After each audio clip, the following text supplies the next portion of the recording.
first edition Charizard, it really isn't worth anything anymore. Oh, hi. Good morning. Well, a lot's happening in the last week. Let's talk about it. Here we go.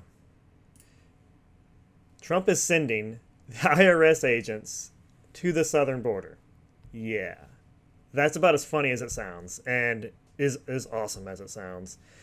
During the Biden administration, they were hiring a bazillion of these guys to basically come out and arrest people.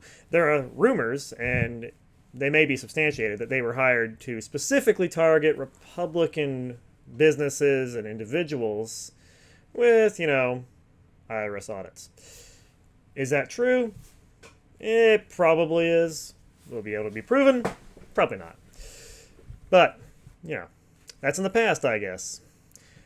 Trump has ordered Kristi Noem to basically ask the Treasury to send IRS agents. Now, IRS agents aren't just a bunch of guys in suits working in an office, although to an extent they kind of do. Most of them are. The IRS has a few thousand actual police people that basically arrest you for, finance crimes.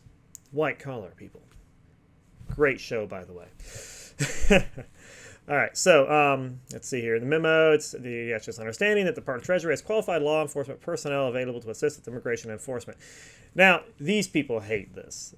Could you imagine? You're a police officer, and your job is to walk into fancy, corporations and arrest rich people who are just going to have their lawyer call and, calmly walked out of the building, and you're lucky to even get them in handcuffs.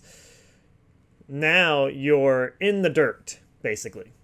You're at the southern border. You're out of the air conditioning. There's a reason for this. One, they're punishing the IRS for going a little too far.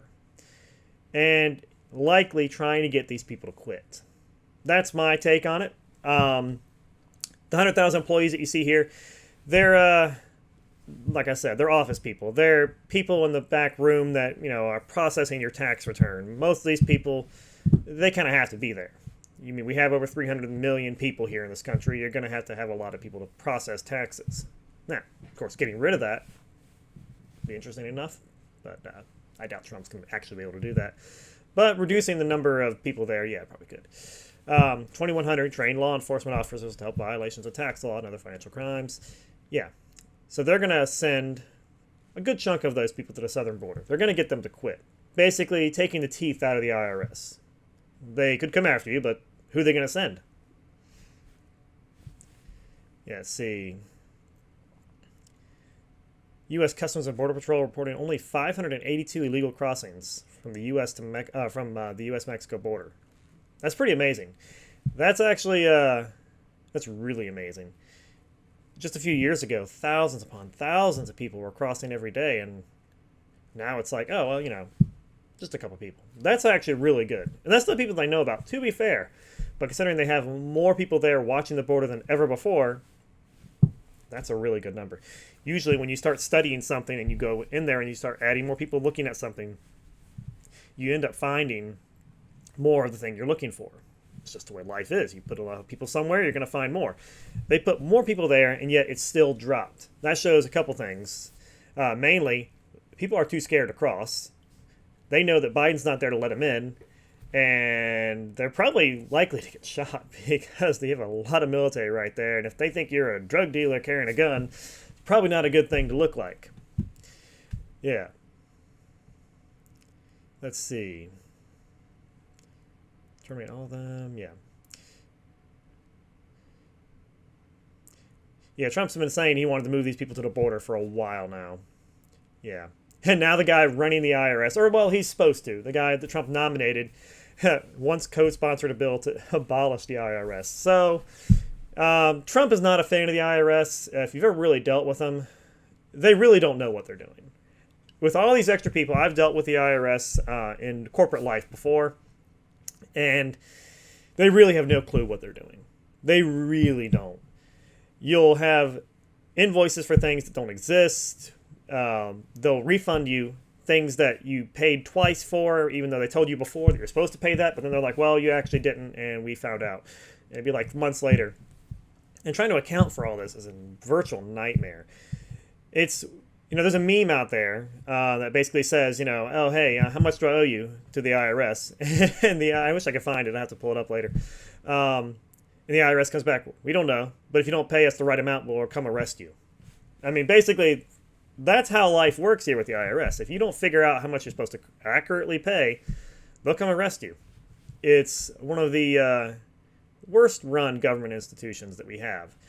They can't tell you how much you owe, and that's just not how things should work. You go to a company, you buy something, you do something, you subscribe to something, which is what the IRS is. It's the subscription company that manages your subscription to the United States.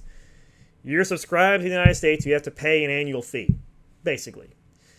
And they base that annual fee on how much money you make. The richer you are, the more likely you're to pay more. Of course, that's a whole other debate about who pays what and how much, but that's effectively what it is. Yet they can't tell you exactly how much you're supposed to pay. Not until you give them everything you've ever done. And that's almost impossible.